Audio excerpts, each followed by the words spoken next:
Bit of a life coaching one for you today. So one of the key things that tends to hold people back, myself included, from living a happier, healthier, calmer life is not dealing with negative emotions properly. So I'm going to give you a few hints and tips and a bit of background on why negative emotions happen and what steps you can take to start to regain control of your own emotions.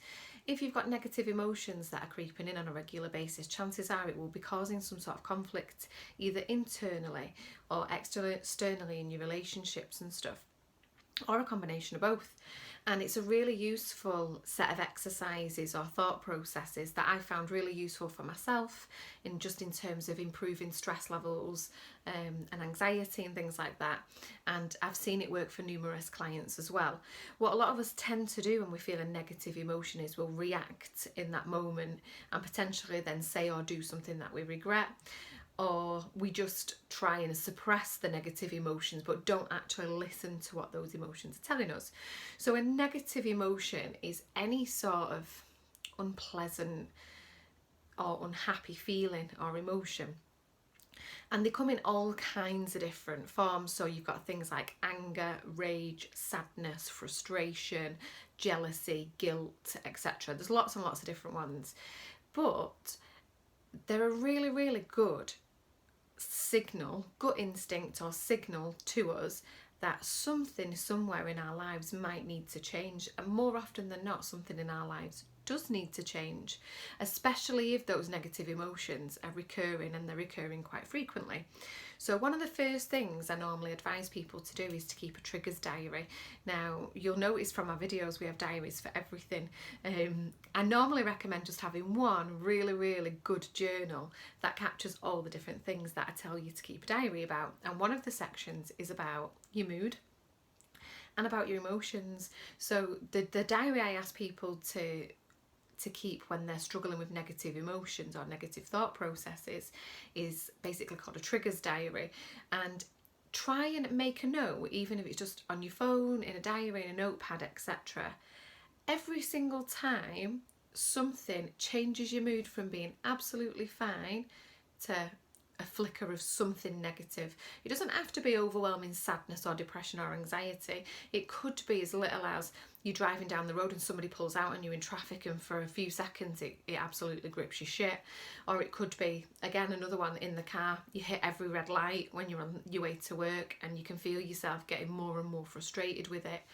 It could be nipping for a wee and the kids are banging on the bathroom door and you just can't take any more either.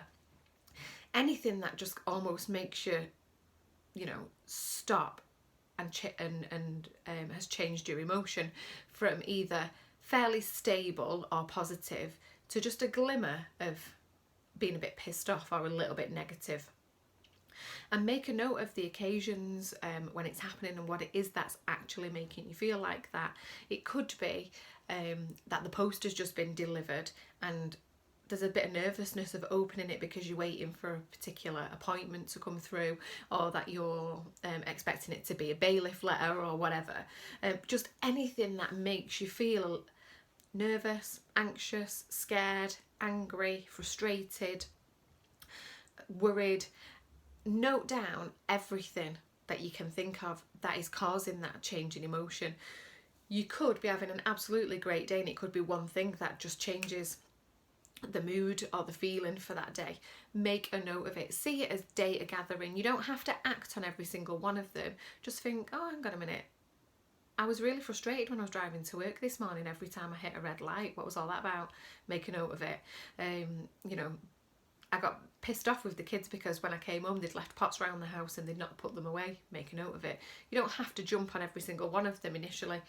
And just build a picture over time, maybe a couple of weeks or so, and just see if there's any themes of things that are changing your emotions. Then you're going to look through each one and ask yourself, why do you think that triggered a negative emotion in you? Now you might have to ask yourself, see a number of levels of why, so keep asking why until you get to the root cause. So example, driving in traffic to work, you hit a number of red lights and you feel yourself getting wound up. So you might say, why did that wind me up? Well, because it was going to make me later or behind schedule. Why was that an issue? Because I was already pushing it for time. Why were you already pushing it for time? Because I was disorganised in the morning. I left the house late and didn't leave any room for error.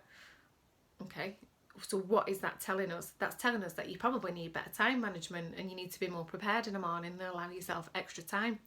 Would you have been as stressed with the lights hitting red had you have left plenty of time for work, you had your favourite tunes on, you had a coffee for the journey, etc. And were you setting that journey up for success, or actually were you already living quite reactively? You've not got much time left, so the fact that you're hitting red lights on the way to work is now becoming really, really stressful.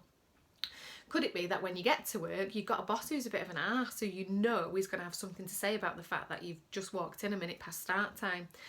So does that mean, again, you need better time management? Does it mean you're not working in a very nice environment? And actually, could that be something that might need to change? But normally, these negative emotions that we're feeling, they're telling us something, and a lot of the time we just ignore them, or we let them build up and build up and build up. Another example is kids mithering for stuff, or kids just talking at you over and over and over.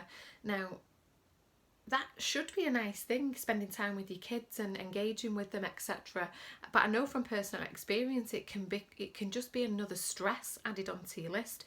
So say you go to have a bath or you go to the loo and you've got a child knocking at the door and you're getting wound up because you're thinking, why can't I just have 5 minutes peace? Ask yourself why that's stressing you out so much. Because probably you already feel stressed. Why do you already feel stressed? You might be, overworked. Your partner might not be helping enough around the house, so the kids always come to you. So keep asking yourself, why might I feel like that? And try and drill down to the root cause of what's happening. And then once you've found the root cause, think, right, what can I do to change this? So if it's, that your work-life balance is off, how can you be more strict with your time and your expectations with your boss, etc. If it's that your partner's not helping around the house or the kids aren't helping, how can you set things up better at home? And basically by listening, first of all, by noting down what changes your mood and what frustrates you, then by sitting down at some point and going through it and thinking, why did this cause a negative emotion? You can then start planning on, well, how can I limit the impact that has on me? How can I improve my life in some way? Now, some of the reactions that we have are instantaneous, so they're almost not conscious. So it could be somebody pulling out on you in traffic and you're getting a little bit of road rage. It happens in an instant. You don't sit there and think, oh, if someone pulls out on me, I'm going to get really angry and shout at them. It just happens and you flare up. That's like a non-conscious negative emotion. You can't help it. Once you've calmed down afterwards, you might think, that was a bit of an overreaction, or whatever. But then we also have conscious negative emotions. So these are negative emotions that they don't just happen in an instant. Like, you don't just wake up feeling guilty for something. You don't normally just wake up feeling sad. It's normally because we've been playing things over and over in our minds. So our conscious thought has led to a negative emotion or a negative feeling. So ask yourself as well, was it an instant reaction that I couldn't necessarily control, or am I causing these negative emotions by the thought processes that I'm going through? So something like guilt is normally because you're thinking of a scenario where you could have done better or should have done better, and by going over and over and over that, you're telling yourself why you should feel bad and making it feel like a big deal in your mind. So actually you could be causing some of your own negative emotions by not being very forgiving of yourself.